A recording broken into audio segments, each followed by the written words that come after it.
Once upon a time, there was a kind-hearted king in the land of Sham. His people were very pleased with him. The king had a deep love for flowers and plants and had created a large royal garden in his palace. Every day after the Maghrib prayer, he would visit his garden. One day, after returning from his garden, the king performed the Isha prayer and went to sleep. In his dream, he saw 4 fairies descending from the sky. One of the fairies spread her hands, and a golden stem sprouted from the ground. Then, the second fairy spread her hands, and branches of silver grew on the stem. The third fairy then spread her hands, and leaves made of diamonds appeared on those branches. The king was astonished at the sight of this beautiful tree made of gold and silver. Suddenly, one of the fairies turned into an apple, and a strange creature came and sat on the tree. The creature began eating the red apple. Just then, the king woke up, bewildered by this unusual dream. A desire awakened in the king's heart. He wished to have a tree in his garden, just like the one he saw in his dream. The king had an old sage who could interpret dreams. The next day, the king went to him and told him about the dream. The sage said, "The fairies you saw are from the mystical land of Mount Qaf. They are held captive by a cruel demon, and they need your help." The king gathered all his soldiers and announced, "Whoever rescues the fairies from the demon will be richly rewarded." Greedy for wealth, everyone tried their hardest, but they all returned unsuccessful. The king had a trusted minister. The minister requested permission to undertake this mission, and the king agreed. The minister set out toward Mount Qaf. As he passed through a forest, he came across an unusual injured man writhing in pain. The minister tended to the man's wounds. Grateful, the injured man thanked him and asked where he was headed. The minister shared his purpose.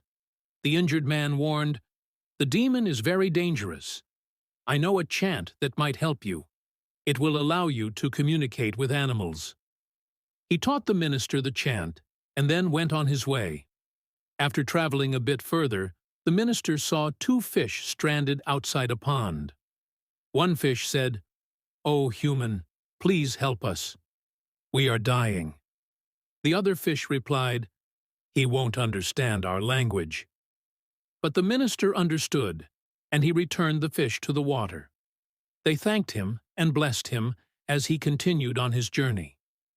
Soon he overheard voices.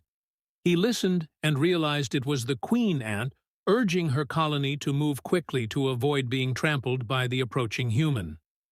The minister smiled, carefully stepped aside, and let them pass. As he neared Mount Qaf, he spotted a dwarf trapped in some bushes.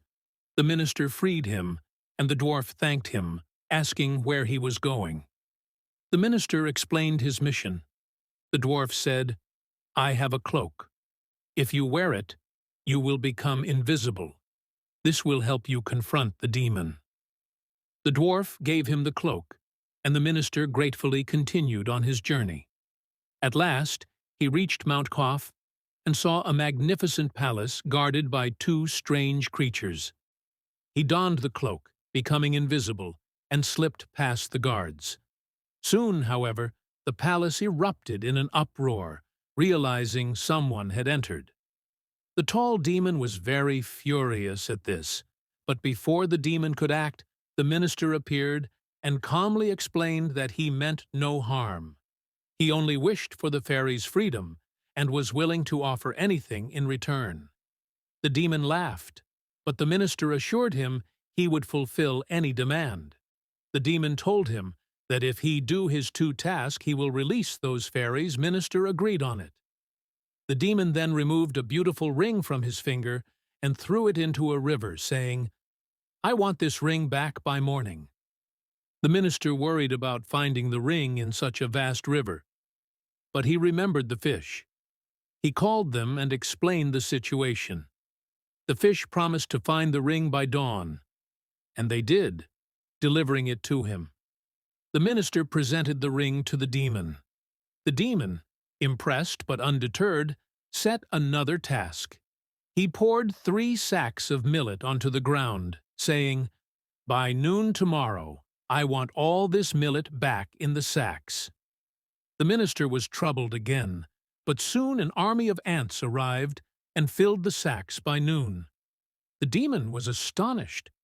The minister declared, "I have completed your tasks. Now let the fairies go." The demon laughed and sneered, "You humans are so gullible.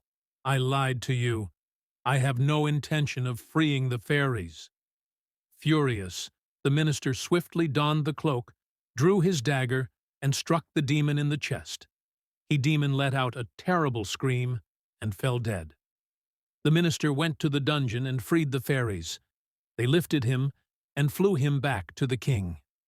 The fairies thanked the king and, as a gift, created a tree in his garden, just like the one he had seen in his dream. Please subscribe the channel